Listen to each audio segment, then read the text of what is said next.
Welcome to episode 2 of the Same 60 podcast with your host, Jeffrey, JGB146 Blake, and Hey, I'm Jeremiah Seagrove. Seagrove is Bacon. alive. He's Yeah, tired. I can tell just looking at I him. am tired. Early morning and great weekend, but a long weekend. Yeah. You placed second in a cup this weekend, I did. and then you placed first in a volleyball tournament. I did. Yeah. So that was Which which one was more tiring? cool. Definitely the volleyball tournament. Okay.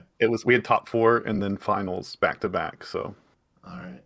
yeah, that was Okay. tiring. Yeah. But we Well, 2-0'd both. We 2-0'd top four and we 2-0'd finals. And we had nice. been the worst team, so that was pretty cool. We made a lot of improvement this season. It was really fun. I love volleyball. So Very cool. Unlike Seagrove, I have, no other hobbies or anything outside of Pokemon in like 4 different directions. yeah. But yeah. So it was brought up for after our first episode that no one knows who we are. Yeah. Even actually by someone who knows who we are, but he wanted to kind of hear our backstory a little bit. So the long and short of it is that I have multiple times started off the season as the top player in Oklahoma and then reached the point that I stopped competing due to life and family responsibilities. And this season was the same as that. For the first like 2 to 2.5 months, I was on top of everything. I went like nowhere with cup placements after the first one that I topped, and eventually just got stuck at right over 150 points. And like every decent player in the Tulsa area has surpassed me now, which is awesome because there's a few of them that I know are going to Worlds now. Mhm. But aside from that, my Okay. life is professionally, I'm a computer programmer working from home, which is the same as it was when Seagrove and I originally worked together like 6, 7 years ago. Right. Um, and yeah, I have a wife. I have one child. She's a handful. I don't know how Seagrove manages with his whole horde of underlings, but I don't think I How could do old, it. how old is your kid? She is 8, 8.5. I think she's right in between your first two. Yeah. Got a 7.5 and a 9.5, so and then a 4.5. So yeah. What else? Was there anything else you're gonna add? Um, I used to be really good at chess Mm. before Pokemon was my thing. Poker was my thing, and before poker was my thing, chess was my thing. But I kind of just like latch onto one thing, I guess. Yeah. So, Cool. what about yourself? Where are you from? What do you do? What Yeah, did you I'm do? from the Carolinas. Grew up in Clemson area, back in the Clemson area now. After college, I taught for 7 years in the city, and in Charlotte, and that's when I started playing. I found out about competitive Pokemon. I played like base set through Fossil most of my life, just for fun. We weren't any good, but every couple years we bust out the cards and play. But then got into it in 2015 after the 2015 season. I learned about it and just started learning more and more, and then played for the 2016 season, 2017 season, and the 2018 season, and then quit to focus on a career change. And I switched from being a math teacher to being a web developer, which is what I do now. Also remotely, kind of sometimes. I went into work today, which is why I'm tired because I live pretty far away from my work. So I have to get up really early. And then, yeah, other than Pokemon, right now I'm playing volleyball. So it's changing, but volleyball's probably the most fun I've had with a sport, maybe ever, but definitely since basketball as a kid. Um, so yeah, Well, very cool. So, I know if I remember correctly, when you were starting out, your first like major deck archetype was Mega Man, right? Mhm. Mega Yeah, Electric. I did Mega Man for a long time. Really liked it, and then got a decent Night March matchup. Like I would still lose to the really good Night March players, but got to the point where I'd say 50-50 against Night March. So I felt really good about playing it. Using Parallel City to knock off my lower HP Pokemon. So they have to go through three Manectrics and a Raikou was the idea. Then I fell in love with Rainbow Road. That's definitely one of my favorite decks of all time. This wasn't Mega Man, but and then I guess there are a few others I liked, but then Zoroark was the big Hmm. one. I probably most famous just because for Trevenant, just because I top aided with it, but I didn't really care for the deck that much.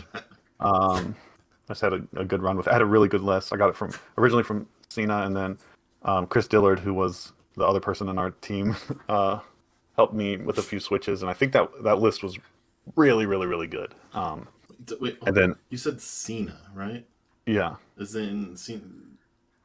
I'm really curious because there's a Cena in Oklahoma.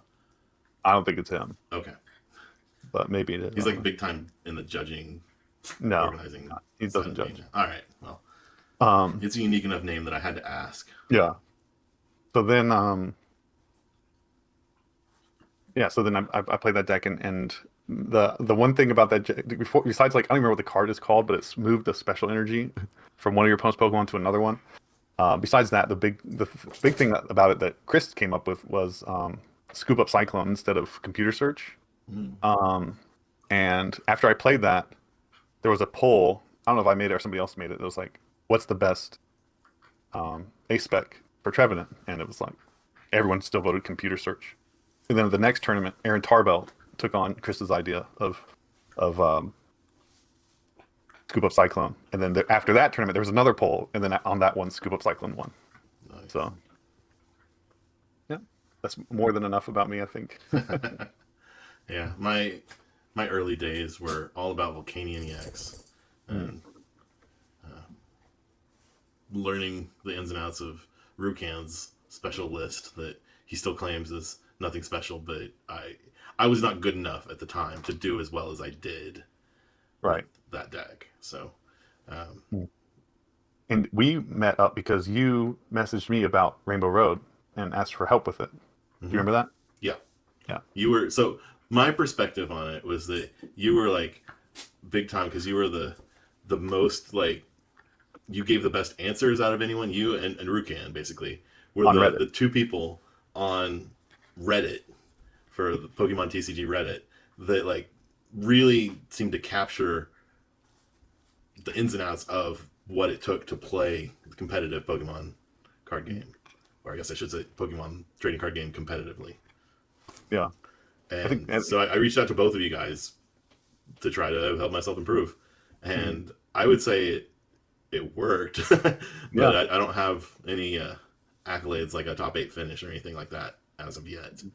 Um, I did almost day two my very first regional with Pikarom, except that I had dropped an acrobike. So everybody in the Tulsa area knows that story. Yeah. But yeah, it still makes me a little sad because I I, was right I there think and then I got a game loss that on game three of my winning in. uh, But we'll I get back think there. I think back about Reddit and about the Get Good series that I wrote, and like Yes. I'm sure I have things that if I look back at it now, I'd be like, "Oh, that's not right," or whatever. But and they're definitely much more qualified people to write that than myself. But I think it was overall pretty good, pretty beneficial for a number of people, and including myself. I think I learned a lot. Just I learn a lot by writing things down or explaining things, whether it's by verbal or oral or written. Oh, for But sure. Yeah. that's more than enough, I think, about us. Well, there is one more thing that we need to address the elephant in the room, if you will. Uh-oh. Same 60. What the hell is that? Yeah, so that was our team when we were me, you, and Chris Diller when we were playing together. We would try to get to the same 16 to play, and usually we were able to get there, but every once in a while we'd play a few cards off or a totally different deck. But we tried to because you get more benefit if you're playing the same 60 because you get more testing. You can talk to each other about your games and stuff like that. So And then when I finally convinced Zero to do the podcast with me, I was like, hey, it's our name. Let's use it. yeah.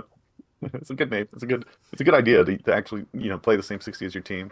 I have some players I'm playing with now, and we never end up on the same list. It's just well, to be fair, I switch decks every tournament, so I've played like 13 different decks this season, I think, out of like 15 tournaments or something. So Nice.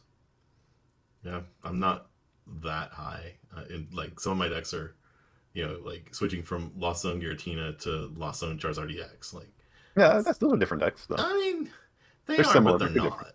It's just They're similar, right? But they're yeah. different. I mean, you're using the same engine and you're sort of developing the same thing. an Yeah, attacker that has a lot of hit points that can one hit KO stuff that doesn't one hit KO it back. right. Yeah, they're similar for sure. Anyway, last week we talked a lot about what we were thinking of new archetypes that were coming out. Have you had enough time playing around with things now to change any of those opinions, or do you still stand by everything you were thinking before? I'm gonna be honest, I don't remember everything I was thinking before, but uh, I got to play some Roaring Moon. I played the list with Greninja in it, and I really liked it. It's a lot of fun. Yeah, I think it's pretty good. I think the Greninja adds a lot. So, I mean, you say Greninja, are you playing water energy or Yeah, just a couple waters, okay? and then you can say to them on an energy switch, Mm-hmm. and I like it. I like it. Okay. I think Roaring. I like.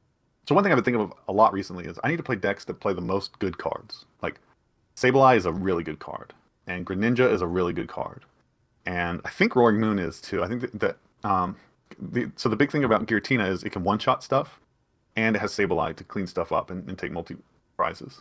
And so I've always that's always been good. Mm-hmm. Um, so I think Roaring Moon with Ninja. The list has some. I think the list is going to need ways to recover Pokemon to use Ninja multiple times possibly. And maybe the surprise factor of it right now is what's making it pretty good. But the idea seems strong. So I like it. I like it. I think if you're playing against a two prize deck, you can just take two prizes. If you're playing against a one prize deck, you have the time to bring up the mana fee and then take it down and then use your ninja. So Mm-hmm. Are yeah, I you like Roaring. so other than Greninja? Are you playing the Brute Bonnet or the Morpeko or any of that? Morpeko, yeah. Morpeko. Yeah, I'm between one or two. I haven't decided yet. I want to try Moltres in there as well for a bit more uh, energy acceleration. It has plenty, but you can with the turn one attack. And I think Moltres would really help with that. So, Okay. like late game, it's almost never running out of energy, but early game, getting all three on can be tough. So, Sure. but you can attack with more Pekos. Some games you just want you can take a knockout with 70 damage. So, yeah, it's a good deck. Yeah. Uh, I'm still playing. I haven't really deviated from the build that I'm playing as of yet, and I need to just to try other things out. But I'm still playing the list that I published on the channel with Brute Bonnet and Mew-EX and Squawkabilly and then a bunch of Roaring Moons. And I mean, it's working for me. mhm, Not as well as Golden Go, mhm. which is the other deck that we talked about that you were pretty hype on. Yeah, I put a bit of time into it, but not much. Okay. More into Roaring Moon. Okay. That's fair. Um, I've I put a bit more time into Golden Go, basically because I'm cheap, and like even in areas that it doesn't matter, I still like keep with my miserly ways. So like I've got plenty of credits on Pokemon Live to build whatever cards I want, right? But I'm like, well, I have all the pieces of Golden Go, so I'll just play that, and then when I get my fourth Roaring Moon, then I'll really start delving into Roaring Moon because right now I only have three copies. I'm like, Right. I could just craft it and but I'm doing great with Golden Go, so haven't done that as of yet. Have you paid Yeah. any attention to any of the lists that have come out of the woodwork For Golden Go, for anything? I mean that Roaring Moon list I got from one of these online tournaments. Okay, For Golden Go, I've looked at a few. My lists are a little weird and have a lot of work left before they're ready to see the light of day. But like Roaring Moon, I just looked up a list, sure. and then Golden Go, I'm trying to build my own without looking at too much because I want to. I had some ideas and I want to see where they lead me once they're fleshed out, I'm and then. starting to think that I want to play a Jacques in Golden Go. Mm, There have been many times that I would have liked to have it. yeah, I used to play So one Olivia in Zorark, and that was pretty looked down on by a lot of good players. So um, I liked it, yeah. but yeah, I don't know. So there It was gets one you deck in that. particular that I was talking about when I asked if you've seen any new random decks out there. Mhm. Um, and that's just because one of the guys that I practice with locally, Nate Kirksky, he is like super duper hype now on the quad Inte quad Iron Valiant deck. That I heard about it. I heard about it on my commute on the way home from work, but someone was talking about it in some YouTube video. But no, yeah, I haven't seen the list. I haven't tried it. I glanced at the list, but I haven't tried it yet. But I have faced it, and I faced Mhm. it with Golden Go. So I thought like, oh, I'm facing an Inte deck. This is going to be horrible. Right, But the but you lack want of that then? say that again. but you one shot them too, and you start with a one prizer. So Yeah, and the biggest thing was the consistency of all the drawing that you're doing versus them just having one or two extra draws per turn. yeah, Um, it just it wasn't a fair fight. Like yeah, I was destroying them, and because really it was the power of the single attachment that really drove it home. Because you know if they take a knockout, I just attach an attach that. energy and I'm good to go again. Right, Whereas their attackers need multiple energies up until the point that they're able to attack with the Radiant Charizard. And even then, yes, they got a knockout with Radiant Charizard, but then I just had boss because my deck draws a million cards. right. And so it, That's it, it wasn't super close. And I yeah, felt like it was a matchup that was tailor made for like fire to do good things, yeah, which left me suspect about the deck.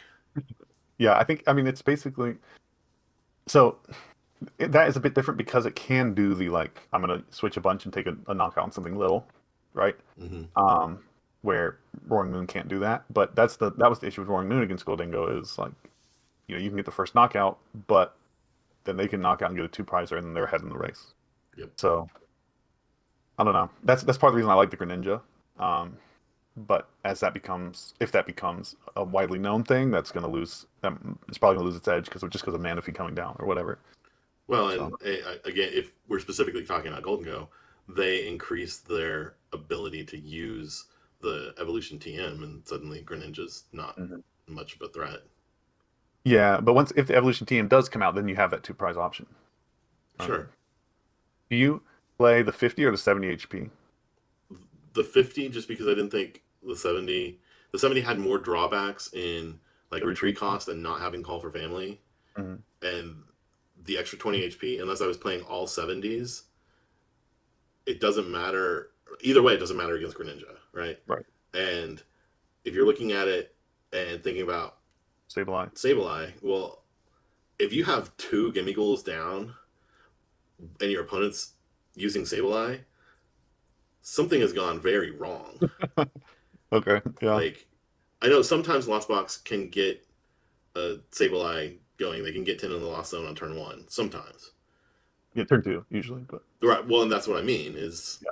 by turn two, one way or another, you should have started evolving your stuff and leave them only really one target with Sableye. And if you're not doing that, like, yeah, you're probably going to have some trouble if they get to the Sableye on turn two. Mhm. But you were probably going to have some trouble anyway. Mhm. So I Yeah, I was would. working with Goldingo earlier, and Iron Valiant was pretty. There was more Iron Valiant earlier, Mhm. so I was doing the 70 HP one just to survive the Iron Valiants. Um, but are you retreating into? Are you using a Mew in the deck? I am, but I don't retreat to it. So I don't even. I only bench it if I have a way to get it into the active without retreating to it.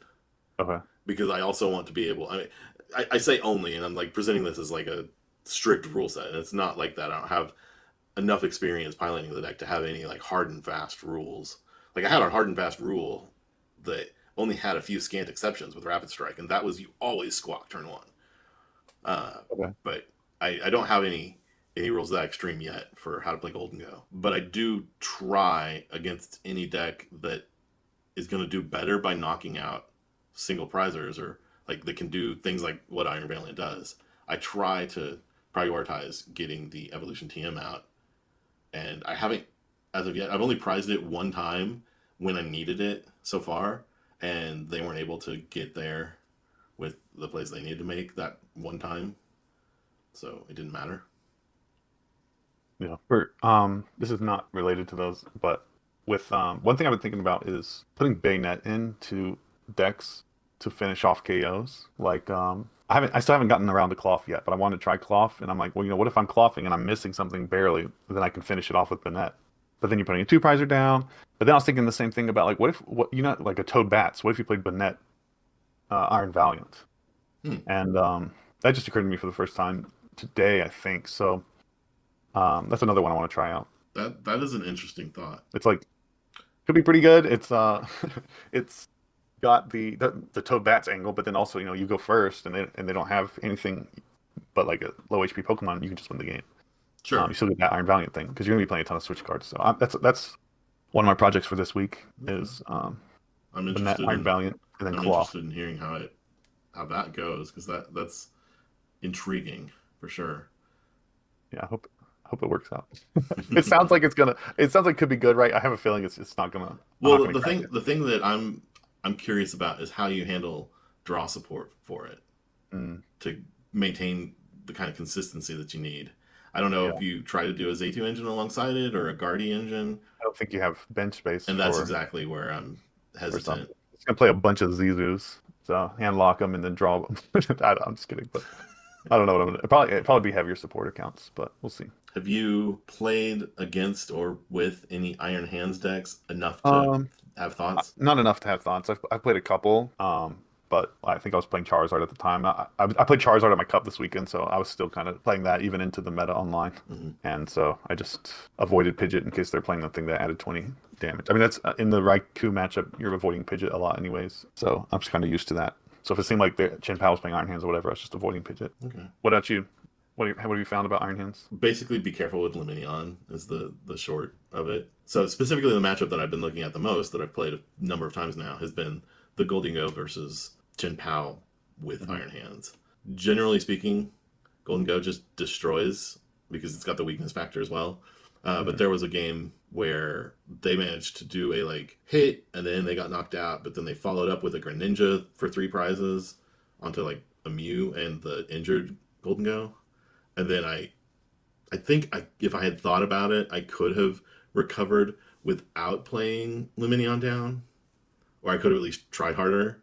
But I didn't think about it twice because I knew I was knocking out their Iron Hands that turn. Okay. So I used Luminion, and it took them a couple turns, but they did eventually recover the Iron Hands with Gusting to take out the Luminion for the other 3 prizes. And it was otherwise to the point I had 1 prize left with 2 Golden Goes ready to go. So it was completely 100% locked down, except that I had Luminion in play and they were able to make the 3 prize exchange. What's your stadium count in Golden Go? I haven't deviated from the list yet that I published in the video. I want to say that it's just two Pokestops, and then a worker and a Pal Pad. And so far, it hasn't caused me problems as of yet. I've successfully, like, I've played against Path decks, and I have a very positive, specifically Lost Tina, and I have a very positive record against Lost Tina. Nice. Um, just Good. I through, hate that deck.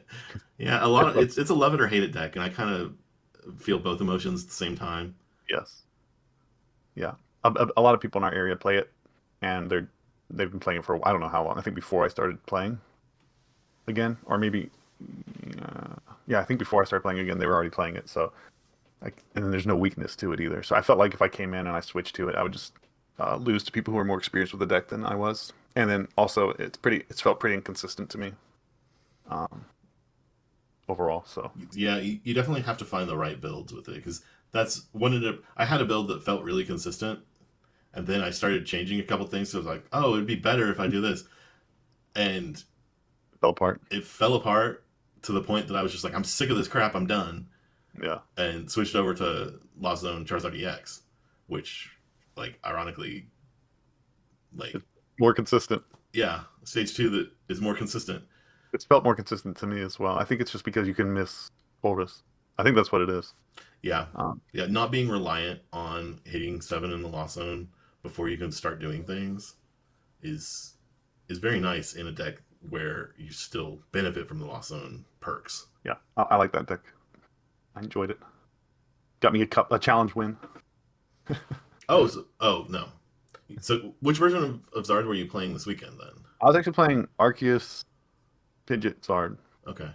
I felt like it was pretty consistent for me. I liked the Arceus doing 200, and then I was playing Spongy Gloves for the Chin Pao matchup, and like one Spongy Gloves and some Arvins. I put in a couple Arvins as well to help get it set up, but just like being able to Ultra Ball for Arceus, and then Arceus for Jacques and a candy, and then Jocking for Pidgeot and a Zard, and then Pidgeoting for another candy. It's Mm-hmm. just like your whole board sets up really, really easily, which it does as well with the other one. But I feel like Entei is quite a liability compared to Arceus V Star. Yeah. And in fact, in the mirror was part of the reason I played it. I hit for 230 with a belt. So I was playing one belt, one Spongy Gloves, Okay. and in the mirror I just one shot their Entei. So that's why I played it. I liked it. I still like it. I might play it next weekend. I don't know. I just have a challenge next weekend, so I'll probably play something stupid. But if I was like going to a cup again, I would play that probably. I guess I should talk about my weekend just a little. I Yeah. just did a whole bunch of judging this weekend. I actually hosted the first cup that my store had had. It's a new store that has only been around for a little over a year, so we're pretty happy getting our first cup going. Yeah. And actually, one of the kids that I used to coach is a master now. He's like 18, 19, somewhere in there. That's awesome. And he got second place. His first Let's time go. topping a cup, and he got second place with my deck, with the list I Let's, put together for Lost Zone Charizard. So that's awesome. that was cool too. Yeah. We had the one of the decks in top four was kind of crazy too. It was actually a Hisuian Zoroark deck, Mm. and it was very interesting. It played quad Klefki to just like slow opponents down so much that you totally get set up and get ready to The top go. four in Masters. Yeah, Top four in top Masters. four in Masters. Hmm. It had a Radiant Alakazam to move damage counters around from the like void returns that you would do early game, Yeah. so that you could then stack things and end up one-shotting Charizards, which he did successfully a couple times in top four against the against my student. Shout out to Connor, I guess. Yeah. But That's great. it was kind of impressive. He had justified gloves in there specifically for the Zard matchup, so that you Yeah. could do the movement and then 280 plus justified is 310 and that extra 20 hit for big KO numbers. Yeah. But I lost to that on the ladder with Zard. yeah, The, it was very spicy. yeah. My top four was less spicy. It was me and then three Miraidons, which is a pretty good matchup. I lost in the finals. I got donked twice. I got donked game one, and then game two I won, and I got donked game three. All right, isn't Charizard supposed to be a really good Miraidon matchup, or is it just my build? What do you mean? I mean, I've Is Charizard supposed to be hard for Miraidon, or is Charizard supposed to be easy for Miraidon? I yeah, didn't understand what you I said. feel like I feel like at least the version that I play, I feel like is a really tough matchup for Miraidon. Like I usually I think it favors Charizard. Although I think it depends on how many path they're playing, basically, is what it comes down to.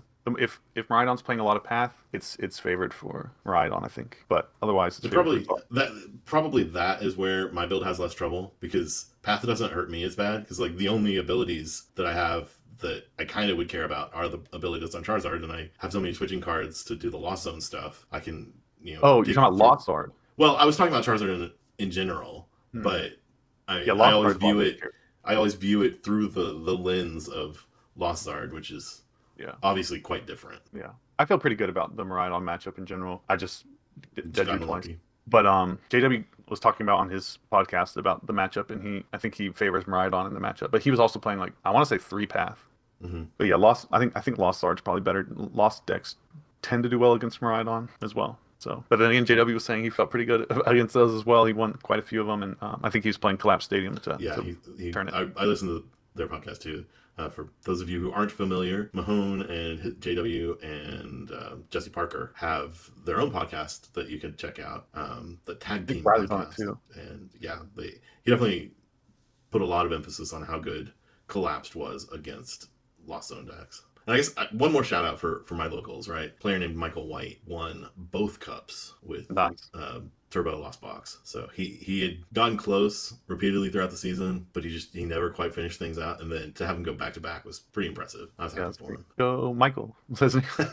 Cool. Was there anything you mentioned talking about single inclusions in decks from the set? Was there any in particular that you wanted to mention? Well, that's where I was asking about like Iron Hands, in Chin Hmm. Pao type of stuff, but it sounds like neither of us have really delved down that particular rabbit hole enough. Yeah, I still think Iron Hands is not as good as Jake Gearhart thinks, but we'll see. I'm sure it'll be in a few decks here and there, but I don't think it's not the boogeyman. At least not yet. Maybe Yeah, I'm wrong. We'll see. I'm really curious which has more impact on single prize decks, Iron Valiant or Iron Hands. I think Iron Hands will. I don't think Iron Valiant will be that big. Certainly not. Who knows? Maybe Iron Valiant, but that's going to be that deck, but I doubt it. I like Iron Valiant. I think it's really cool. But we'll see. Cool. Alrighty. Well, I'm going to test out some more decks this week, so I'll come back with more stories, and I'm going to expect you to do the same. Yeah, I'm gonna try Cloth, Banette, Excellent. I want and to hear about Cloth. okay, that's gonna be that, and then I'm gonna try and mess more with Goldingo. Okay. But I got 2 weeks before I'm fully in that format. I just have a challenge, so I'm not gonna do too much for the challenge. So I'll be moving more into the format this week. Sounds good. Okay, so real quick before we wrap up with our last segment, I want to give a little request out there for you to like and subscribe if you're enjoying any of this whatsoever. But we do have a last segment. We're going to kind of make this a fun thing, hopefully. Hopefully you have fun with it. Hopefully we have fun with it. It's going to be a rotating kind of into the podcast show. This week, we're going to do a rank five, I guess blind rank five of Pokemon. That's right. I'm blindly ranking Pokemon. Jeffrey's going to give them to me, and I have to put them in order without knowing what's coming next. So, are we ranking them as Pokemon or as like relevant in the card game? I'm ranking these as Pokemon, Okay. but the card game has had a large influence on my favorite Pokemon. Okay. So, your first Pokemon to rank is Lapras. Ooh, I like Lapras. I've always liked Lapras. It's solid. The question is where I think you're going to go with it. I'm going to put Lapras at 3. It's a cool Pokemon. I liked it from the beginning. It's a good water type, but there are a lot of really good water types, and I'm going to assume you're going to give me 1 or 2 that I don't care for and 2 that I absolutely love. So I'm going to put it at 3. Okay. Your second Pokemon to rank is Hydreigon. Hydreigon. I'm not a big Hydreigon fan. I don't like it too much. I like that it has 3 heads. I feel like there's some good jokes in there, but that's about it. So I'm going to go with 4 for Hydreigon. Okay. All right. For number 3, and I know you're a Xerneas fan as well, obviously, with all the Rainbow Road stuff. So we're going to flip it and go Yveltal. I'll go 2. 2? I would almost put it 5. I don't. It was so good in the card game, but I felt like I was too dumb to play the mirror, so I only played the deck at one. Actually, I think I only played the deck at one tournament. And I top 4 to cup with it, and then after that, I was like, I'm never doing this again. But yeah, I don't. I actually don't like the Pokemon. It's dark, and I like dark types, but like, I don't like that they're evil. I know it's like silly, but I like the good guys. So yeah, he's like all death and depressing and stuff. So I'll go. I can't go 4. I'll go 2. I'll go 2, I guess. All right. Dialga. Dialga's 5. Like it's supposed to be so cool, and it's a metal type. I don't know. I don't know. If you had the freedom, would you put Dialga ahead of Yveltal or no? Oh, I like Dialga better than Yveltal. Okay. Yeah, although I do think Yveltal's cooler.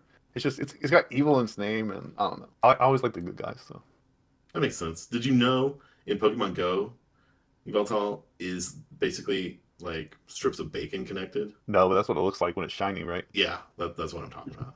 Yeah. All right. So I guess your choice for number 1, Shaman. Okay, I hate Shaman, but it's fine. It was really good in the card game. Really, Everyone liked it so much. knowing that it's got to be number 1, I should just pick my favorite Pokemon and just say Mew. There you go. So we'll do that. Forget about Shaman. It's Mew. Mew is number 1 according to Seagrove. Mew is better. Mew is better. I like Mew. It's a good one. I like the new art for the new Mew coming out. Or Oh, like see, I don't like that. I love it. The shiny. It makes me. It takes me back to the like super derpy alternate art, the Dene GX. Mhm. I hated that artwork too. I hated that artwork too. But actually, I like this Mew one. Yeah. And I like the new Zard one. That's The shiny terrestrialized Zard. yes, it's so cool.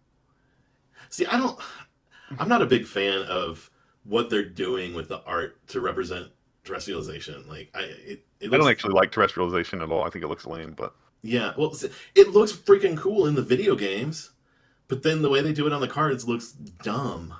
mhm. Although, here's a hot take for you. I recently realized, and I'm probably the last person to this party, but I recently realized that all EXs that they've printed so far in Scarlet and Violet, they actually have a full art like view, and they've just covered it with a layer that's semi-opaque, semi-transparent, translucent, I guess would be the word.